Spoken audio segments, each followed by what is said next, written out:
Even the gambling industry is starting to realize the consequences of compulsive gambling. With a clinic right in the heart of the world's gambling capital, pioneering psychologist Rob Hunter has plenty of subject matter to study. For the 5% of individuals who gamble in a pathological way, their gambling bears no resemblance to the 95% who are having fun. Problem gamblers aren't gambling for enjoyment or recreation or social reasons. They're essentially gambling in an anesthetic way. The payoff for the pathological gambler is not fun. It's not even money. It's not about money. But they literally kind of dissociate.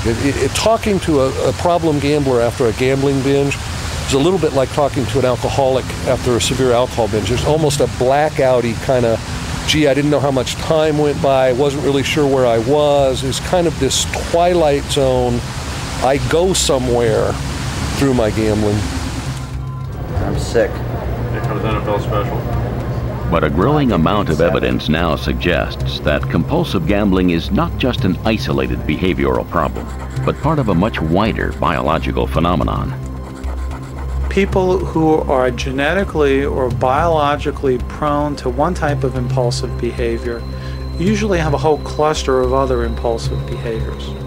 So for example, the pathological gambling patients may have sexual compulsions, they may have internet addiction, they may have binge eating disorder, they may have other kinds of impulse control disorders.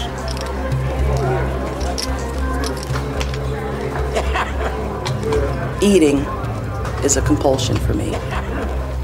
If you ask my mother, she would say shoe shopping is a compulsion for me. I'm always buying shoes. I'm a compulsive person. I have a compulsive personality. After a year being home, I was no better off financially or emotionally than when I was in my apartment. So I knew something was still wrong, but I had no clue that it was the gambling. My toughest thing that I struggle with still today is I have 7 nieces and nephews who I love dearly.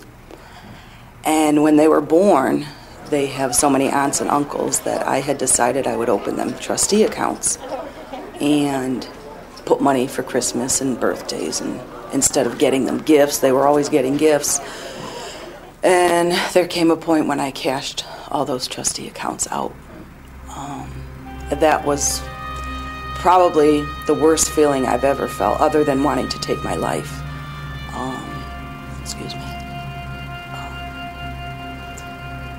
And I struggle with that today still, with knowing that I did that.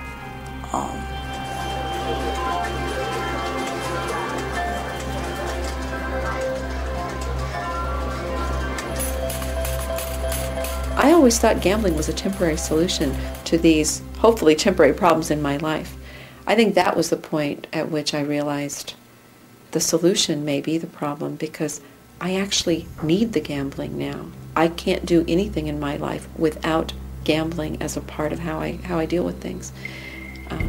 Didn't mean I was ready to stop. Didn't even mean I wanted to stop.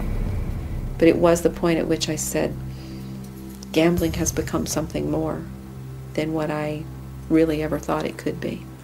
When I realized how out of control my life was, and realized that I didn't have the strength to continue living in this insanity and trying to cover it up, I didn't immediately say, well, let me call somebody and get help. I thought, let me call somebody and get a bottle of Valium and put an end to this.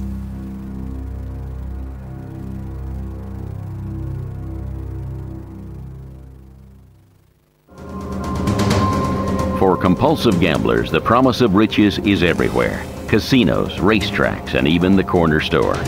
Most states have an official lottery, and nationally the government raises $50 billion each year from gambling. Historically, it was all so different. Gambling was seen as a social evil. People have been gambling problematically for years. What's interesting to me is that the institution that had the labeling power with this population was not medicine. The medical powers that be did not get to define this group until only the last 20 years or so. For the last 100, maybe 1,000 years, religious leaders have been the ones who have been responsible for labeling, identifying, interpreting, diagnosing, and even telling us about how we might treat people who gamble too much.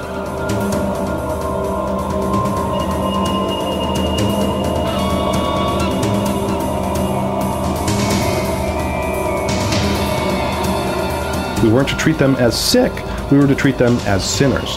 We've shifted our institutional focus now. Now medicine has that task. Now we assign them the task of defining for us who these folks are and how we are to treat them. But a lot of the moral stigmas associated with problem gambling that problem gamblers face every day today come from this 1,000-year history of religious intolerance. Gone. Lost. The guilt associated with gambling drives more people to suicide than any other compulsive disorder. When I had thoughts of suicide, I had them for about 3 years, every day. It didn't make a difference. I won, and it was a great feeling. It was that great high, but it just meant more money to continue gambling. I remember going into the casino one time and hitting for a large amount of money and leaving there with $20 and not even knowing where the money went.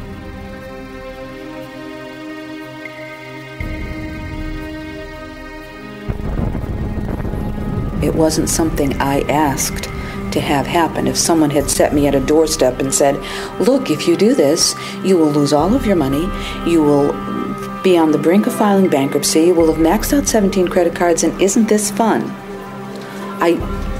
That wasn't how it worked out. I started off doing it as something that was entertainment. It was fun. And somewhere in the process of that, I crossed the line.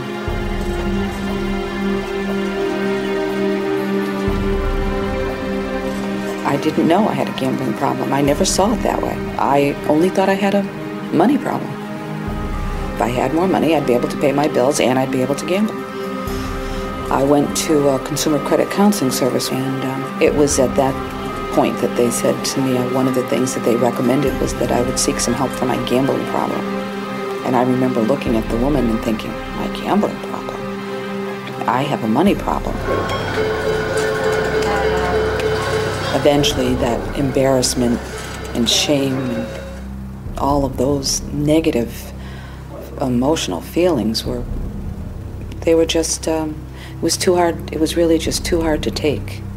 And that's really why I reached out eventually for some help.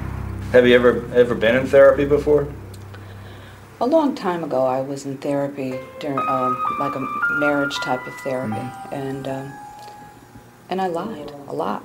You don't necessarily strike me as somebody who's going to believe. Therapy for compulsive gambling is still a relatively new concept, and there are very few programs running. But for thousands, it is proving a lifeline. Why do you think you started believing? I knew very quickly that the person that I spoke to knew more about the gambling addiction than I did, and explained things to me that helped me to understand enough so that I felt better about myself, that it was an addiction. That my shame and the embarrassment is pretty much what drove me to not reach out for help. Yeah. Well, how did that play out this week? Because I assume. And I learned that there were a lot of things going on in my brain. There were a lot of things I started gambling a little bit more and a little bit more, and more money, more gambling, more hours, and the damage and the things that were going on in my brain required me to do more and more and more of it. That's not a good thing, but at least for me, it helped me to feel better about me. That I wasn't crazy. Something really was happening to me. I felt it. I just wasn't educated about the addiction. For some time now, scientists have considered compulsive gambling to be the purest form of addiction. But a complete understanding is still some way off.